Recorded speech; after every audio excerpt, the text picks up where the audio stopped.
So hello everyone, I actually have a really exciting video to make.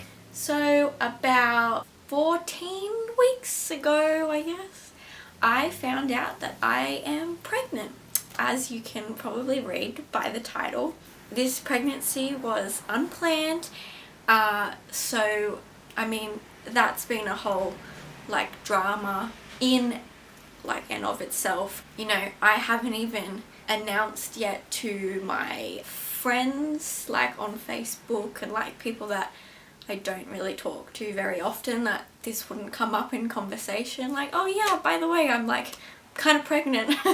I just thought I would make a quick video and discuss my first trimester, because I think, especially for maybe an unplanned pregnancy, I'm only 21, so that's pretty young, but I know people have babies a lot younger and there's a lot more videos on YouTube of younger mums, so you know, you're in a good crowd. I'm just gonna have a great break because I can't stop eating. But anyway, not part of the video. Okay, so I mean, I might as well just start at the beginning. I just found out after I had missed my period. A couple days went by and I was like, oh, that's interesting. It normally hits right on the dot. Once it's late, it's oh, well, that's interesting. So then I went out and I bought a test, and it was a Tuesday morning, bright and early. I think I had bought it on the Monday, and then I was like, I'm gonna wait until the next morning because they say that you have more pregnancy hormones in the morning. So I waited till Tuesday morning, and then I went into the bathroom, no one was home, and I took the test, and I really was not expecting anything to come up. Pretty much as soon as it dipped in, which is gross, but whatever, this is pregnancy. you pee in cups all the time. Pretty much as soon as I stuck it in, there was already 2 lines there. The first line started developing and then the second line. So it was straight away. And I had only just missed my period. This was real. And I would say actually for the week leading up to my period, I was getting really period-like symptoms, and that's what you always have. I either put it up to my pregnancy or the fact that I was pregnant. About a week before, I actually really craved meat. I was like, I need a sausage right now. So I sent out my boyfriend. Well, that sounds weird. Okay, I mean actual sausages. Also, there was some roast chicken in the fridge and I was like, yes, heat that up for me right now. So yeah, that was pretty funny.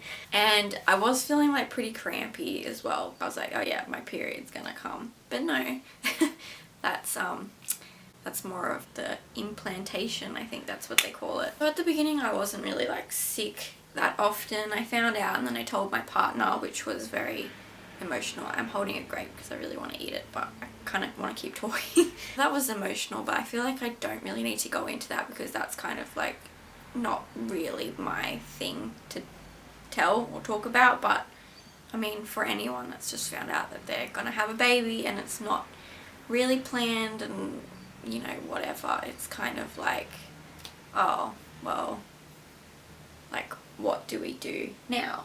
I won't go into that, but yeah, so I found out this was about November 7th. I'm pretty sure that's the exact date that I found out, November 7th. My 21st birthday was actually November 20th, so that was fun because we had planned, originally I actually had planned a party and I cancelled it because I didn't really want to go and I just wanted to go to a nice hotel in the city, so that's where we went for my 21st. And actually my mum came down and from Queensland. Me and my partner Ben were the only people that knew, and I was debating whether to tell my mum, but at this point I was only 6 weeks. I was like, I think I might just keep it a secret until I have an ultrasound, because what if, worst case, there's nothing there and I've just shocked her for absolutely nothing. Over my 21st, obviously I've been drinking for 3 years. The legal age in Australia is 18, so I mean, that didn't really concern me too much. I was kind of oh, I'll just have a mocktail. I don't really feel that well. And plus that whole time I was just so tired. All I wanted to do was sleep. And I was pretty moody because everyone wanted to drag me around. And I'm I just want to go, I don't know, look at baby stuff. I want to go back to the hotel. I want to sleep. So I mean, it was a fun weekend in the end, but it definitely was like probably more stressful by the fact that I and my partner were the only ones that knew about this pregnancy. You know, hadn't even really been like properly confirmed yet with an ultrasound. I think that was a cat, or no, a bird. Anyway, I kept it a secret over my 21st and Christmas. My mum found out about a week after my 21st because I just rang her up and told her, and she knew, but I live at home with my dad. My dad didn't know, so at Christmas time that was also a secret, and I went and bought non-alcoholic wines, which are like, they're actually pretty good. I only really like drinking for the taste, so I was okay about it. I didn't like, obviously it's Christmas, I don't want to get drunk at a family Christmas lunch, but you know, that's another story. It just wasn't the time for me to tell anyone because I thought I would have a miscarriage or I would lose the baby, so I just want to wait until there's like a really, really small chance that could happen so that I don't like completely shock anybody and then the next week I don't have a baby anymore. Sad to think about, but that's what a lot of women experience. So you think, well, I might go through that myself. I'll just take my chances. That's what happened basically with keeping it a secret. I only recently told my dad at 14 weeks, and Ben told his parents when I was 16 weeks, which aren't part of this first trimester video or anything like that. Okay, so as for the ultrasounds, my doctor actually sent me a referral to go in for a 6-week ultrasound, which was the 22nd of November. So this was 2 days after we got back from the city for my birthday. So yeah, at the 6-week ultrasound, there was like little tiny baby. I think it was only measuring 2 millimeters. I think it was 2 millimeters because I was 6 plus 2, and then normally they grow a millimeter from 6 weeks. The baby's heartbeat was 105, which apparently the doctors were concerned about, but like, you know, it's only just started beating, so you can't really expect it to be like 120. I mean, some people's babies are, and they get like right to it, but no, not mine. So that was a bit of a concern that it wouldn't quite pick up, but 105 was still in the range of, I think it's 90 to 110. That's what they want you to be at 6 weeks. So, and I also had some subchorionic hematoma. That was only about maybe 2 centimeters long. So they were kind of like, oh, have you had like any bleeding or anything? Apparently it's really common. A lot of women get it, and if I didn't have an ultrasound, I probably wouldn't have even known about it because I wasn't like bleeding from the outside or anything like that. But obviously sometimes it's a concern because if the placenta could have gotten displaced or something like that, if it's not growing properly, and they want to make sure that it's not getting bigger and it's not going to affect the baby. So yes, after that my GP sent me for another ultrasound at 8 weeks, which was pretty exciting because I didn't really expect to go back, but they wanted to check on the heartbeat and also the bleeding. When I went in for 8 week, for the 8-week ultrasound, the bleeding had actually grown quite a bit, but the baby's heartbeat was now 165, which is like massive because that's like right at the top end for babies' hearts to be beating. I think maybe they get up to 185 or something at around this point, but mine was doing pretty well, so I was like, yes, that's awesome. That's like 60 more beats per minute. You could kind of see like there's a little head, like you could kind of make out the body, but again, it's still like, it's still an embryo at this point, not a fetus. Then I got referred again for my 12-week ultrasound, which is the normal time that people go in to have a check. Normally you can have a nuchal translucency test, I think they call it. Mine was just a normal scan, especially because I had bleeding on the previous one, so they wanted to follow that up. That was like covered for me pretty much, but this was like my favorite one. Baby had grown massively. At the 8-week one, it was under 2 centimeters long. At my 12-week, I think it's 5.7 7 just about, which is like really good, measuring like right on for my dates. Luckily my baby was behaving quite well for the ultrasound person, the ultrasound tech. Normally the babies like move around a little bit and like don't really want to get captured on screen, but mine was just like chilling back, maybe having a little nap. She went through, these are the hands, these are the feet, you can see the femurs. The heart has 2 chambers, I think. I'm not sure 100% if that was, if they could see the heart. No, they could see that the heart and the stomach were on the same side. They could also see that there was 2 hemispheres of the brain, so you know that the brain's doing well. I mean, everything was like really normal, usual. I was so worried about that scan because, like, you know, after 12 weeks it's like, well, now you got to start thinking about telling everybody because you've pretty much 100% confirmed it. I mean, it's probably about 99%.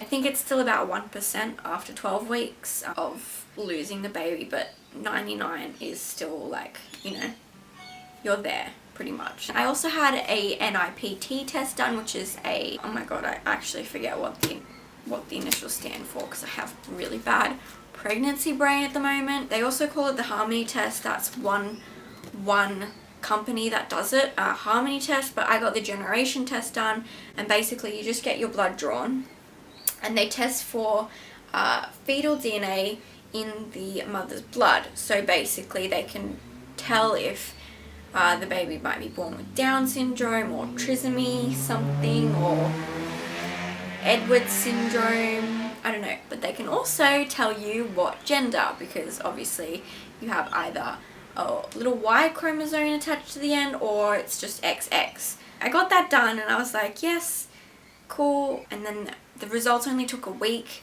That test is $395. I've heard that sometimes in the US you can get it covered under insurance. In Australia, yes, it's about $400. Then I got my results back from my GP and I got told that it is a girl and she's healthy and there's no like chromosomal problems. Obviously there is a chance that they could get that wrong, but an even slightly better chance that it's like fine, it's correct. So I mean, that's kind of like peace of mind, and I guess it felt good for me and I was happy that I did it because otherwise I would just be like anxious the whole time. And also since 11 weeks it's been a lot easier to connect to the baby now that I know that it's a girl. The other thing I actually just want to quickly mention is that in regards to it being an unplanned pregnancy, no one really wants something like this to happen where they have to like completely change like their lives and whatever. So for me it did take like kind of maybe a little bit of getting used to the idea. For my first trimester, this is just in general, not the fact that it's unplanned, but I don't think it really matters. I did feel down sometimes. In the first trimester you don't feel little kicks or anything, so you don't even know if there's still a baby there until you go and get your ultrasound, or they can listen to the heartbeat, which again isn't until later in pregnancy. But you're just feeling, for me, I kind of missed my old body, which sounds so stupid, but I felt really fat and I was kind of sick sometimes. I was sick, I couldn't really, like, I was so tired, and at this point no one really knew about it, so I couldn't be like, I just want to go to bed because I'm pregnant. But I was feeling kind of sad also that I didn't want to keep it a secret anymore and that no one knew about it, but I was kind of waiting until everything had kind of died out a bit. But in terms of other symptoms, obviously I had cravings. For the first trimester it was like savory food, so meats and like chips, hot chips and burgers. Could think about it now, but that's not my cravings. I just love burgers. But back then I was like, I need this now. Luckily for me, I was nauseous, but I didn't throw up a lot. I think I only threw up like once every week. Now that I'm out of my first trimester, I don't really get that much, but so I was thankful for that. I was just so tired and I was pretty moody as well. I always say to everybody, being pregnant is literally being on your period times 10, but when you're on your period, it stops after a week, or you have like 2 weeks because you have PMS and then you have your period. But with this, it's constant all the time. So it's like I'm feeling really angry at my partner right now, but I can't explain it because hormones, it's just insane.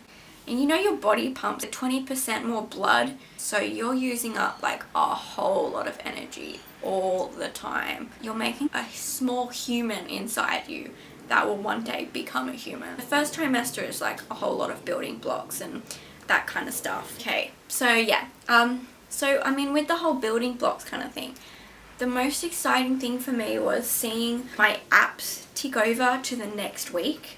Anyway, I'm gonna stop rambling on. So that's basically my first trimester. I'm super excited about it now, especially, but I will make another update video about weeks, pretty much 13 to 20, I think, probably. So yeah, I hope you enjoyed, and I hope that you found this maybe useful if you're pregnant as well, or trying, I don't know. Maybe you just like watching, but thanks for watching my video, and I will see you in my next video. Bye!